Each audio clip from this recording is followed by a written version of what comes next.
यहाँ पे हमारे पास टॉपिक जो है वो कॉम्बिनेशन ऑफ रेजिस्टेंसेस का है। तो टॉपिक है कॉम्बिनेशन ऑफ रेजिस्टेंस।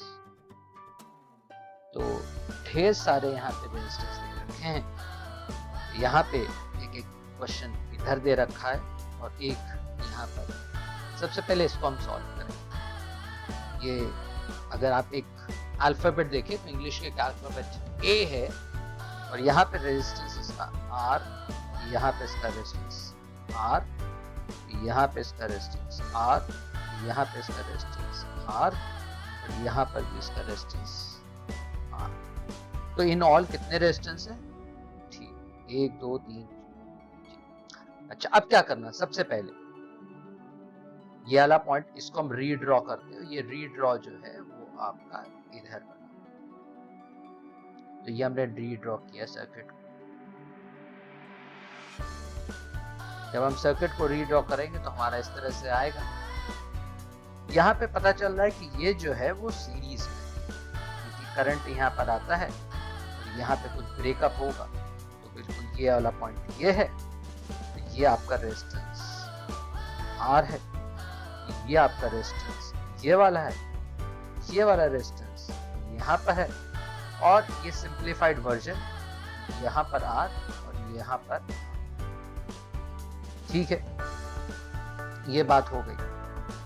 अब आगे कैसे, क्योंकि इसको हमने ऐसे सॉल्व कर दिया तो आगे कैसे सॉल्व करें? बहुत क्लियर बात ये है कि ये दोनों सीरीज में, तो इनका सीरीज का हो जाएगा आपका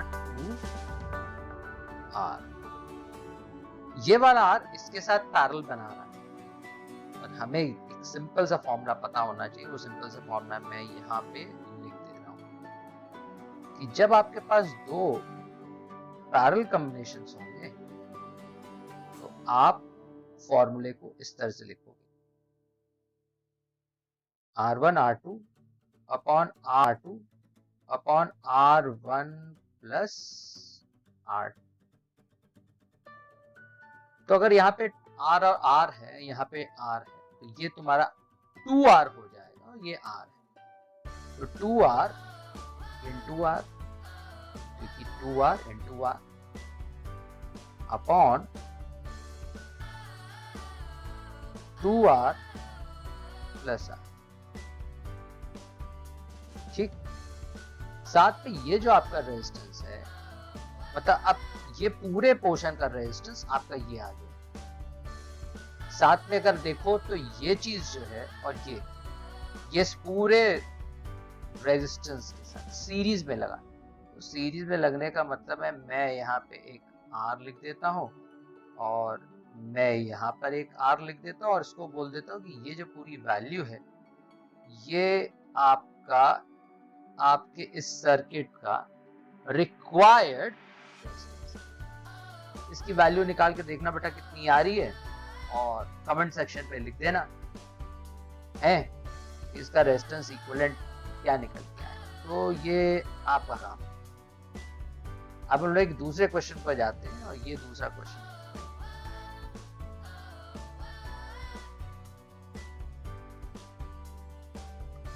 तो यहाँ पे जो दूसरा क्वेश्चन दे रखा है वो आपका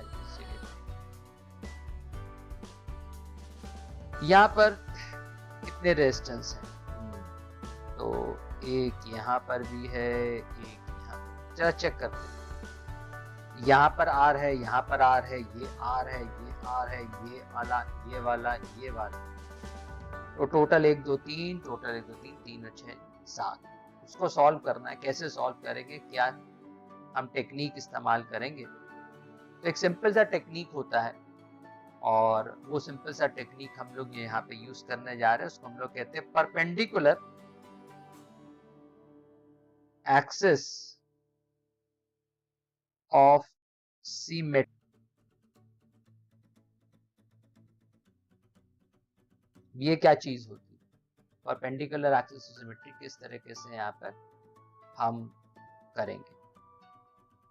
तो ये सब रेजिस्टेंस आ रहे हैं, जैसे यहाँ पे ऊपर वाले क्वेश्चन में आ था, सब यहाँ पे भी क्वेश्चन, क्योंकि ये एक अलग क्वेश्चन है। ठीक, हाँ, सॉल्व कैसे करें? अब इसको हमें सॉल्व करना है, तो सॉल्व करने के लिए हम लोग यहाँ पे एक लाइन बनाएंगे। देखिए कहाँ पे लाइन बननी है, कैसे लाइन बननी है। चलिए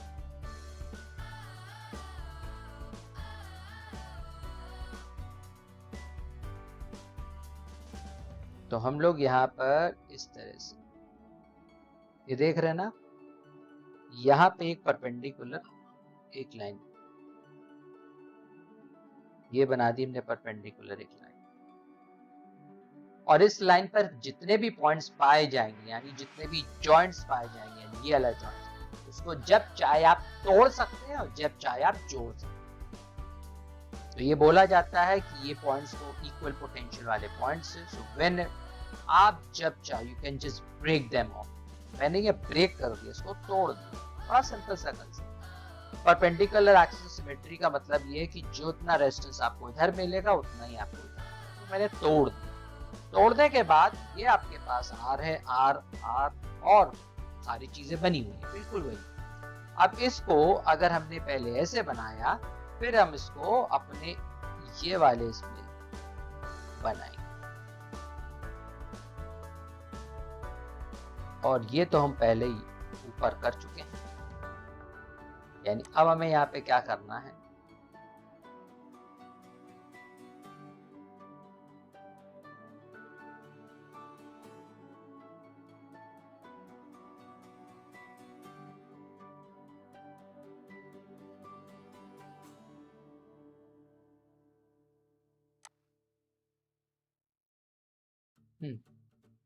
तो देखिए हमने क्या किया।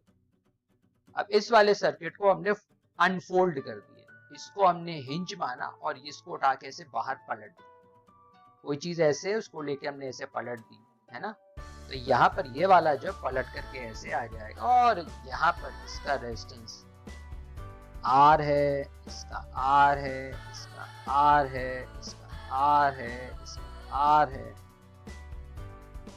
तो अब अगर आप ये वाला देखो, है ना, अभी जस्ट पहले हमने जानबूझ के बिल्कुल एज इट इज क्वेश्चन किया था। अगर आप इस फिगर को देखें, सिर्फ ये चीज को, ये मतलब ये 2R हटा दें तो बाकी चीज तो आपकी ऐसे ही बनी थी। यहाँ पर ये आंसर था। और अब तक आपने इसको सॉल्व कर लिया होगा। If I am not wrong तो इसका आंसर शायद, हाँ, इस वाले का आंसर आ रहा होगा 8R/3। तो ये आपका 8R/3 आ गया, यानी यहां पर इसका जो आंसर आया वो 8R/3। और नीचे दो पैरेलल में लगे हैं, तो अब आपको यहाँ पर इस पॉइंट के अक्रॉस, यानी अगर हम ये बोल दें कि इस पॉइंट और इस पॉइंट के अक्रॉस आपको इक्विवेलेंट रेजिस्टेंस निकालना है, तो फिर से आपके पास पैरेलल कॉम्बिनेशन हो जाएगा।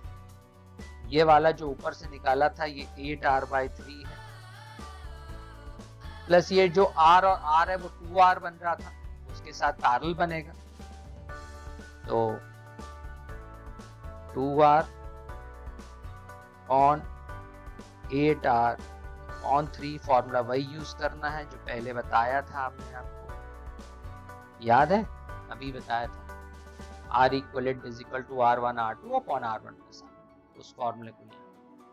तो परपेंडिकुलर एक्सिस ऑफ सिमेट्री को यूज करके सबसे पहले लाइन बना करके इसको ब्रेक करके इसको ऊपर करके हमने इसका इक्विवेलेंट सर्किट बनाया और उसके बाद हमने ये आंसर निकाला।